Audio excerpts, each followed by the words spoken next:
Om Ajnanatimirandhasya Jnananjanashalakaya Chakshurunmilitam Yena Tasmai Shri Gurave Namaha. I offer my humble pranams to my spiritual master, who has opened my eyes with the torchlight of knowledge, which were otherwise blinded by ignorance. Ignorance, ajnana, is the greatest enemy of a human being. It is synonymous with darkness. Imagine we enter a room which is pitch dark. Even though there is furniture, there are people sitting in that room and other things, but we are not able to see because we have limited vision. Then somebody comes and lights it up. Then we are able to see everything. Similarly, a guru enters our life and lights it up with knowledge. He gives direction to the speed that we already have. If we do not have direction, then we end up going where we do not want to go. There are many iron filings scattered all over, but a powerful magnet enters and aligns them in one direction. Similarly, we have unlimited desires. And we have to understand that whatever situation we find ourselves in today, it is because of our desires. You might be wondering, but if I'm going through some sad situation, how could I have ever desired it? You're right. You might not have desired it, but you desired something and you didn't know that this was a part of the package. Therefore, a guru is a must. He comes and he teaches us how to purify our desires. What kind of desires must be cultivated and what kind of desires must be avoided. He comes and removes all the illusion and confusion.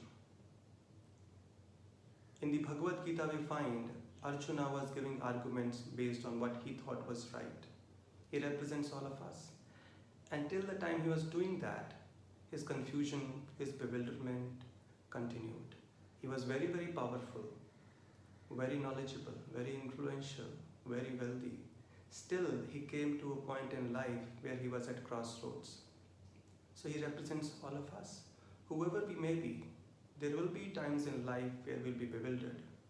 We wouldn't know what to do.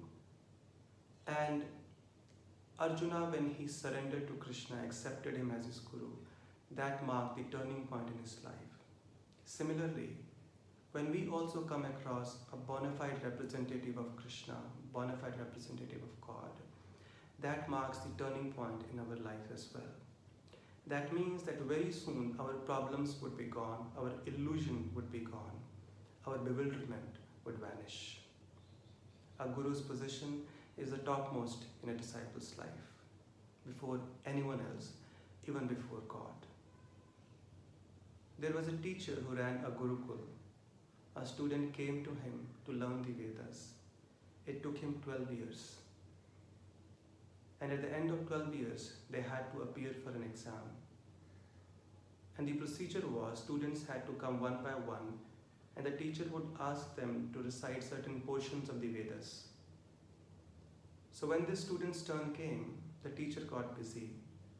But he told him, you go to the backyard of the Gurukul, stand next to a tree, and recite.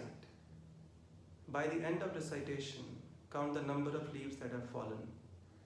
That would be the number of mistakes you have committed. The student went and he stood in front of the tree. He remembered Lord Ganesha because he had heard that Lord Ganesha must be remembered. As soon as he did that, all the leaves from the tree just fell down. He was shocked. He came to his teacher that I didn't even start the recitation and this happened. So the teacher asked him, whom did you remember first? The student said, I remembered Lord Ganesha. He said that was the mistake. The guru deserves the first place in a disciple's life. So first and foremost, guru must be remembered. Then others are remembered. If guru is not remembered in the beginning, others would not be pleased. Yasya prasadat bhagavat prasado. Yasya prasadan nagati kutopi. So if we please guru, Krishna is pleased, God is pleased. And if we displease our Guru, then the Lord is also displeased. Keeping this in mind, let us try to repay the debt. Although we can never repay the debt to our spiritual master, but we can always make a feeble attempt to repay. At least by our actions we can show our sincerity. And the best way to repay the debt to our Guru is to try to share what we have received from him. Wishing everyone a very, very happy Guru Purnima. Thank you very much. Hare Krishna.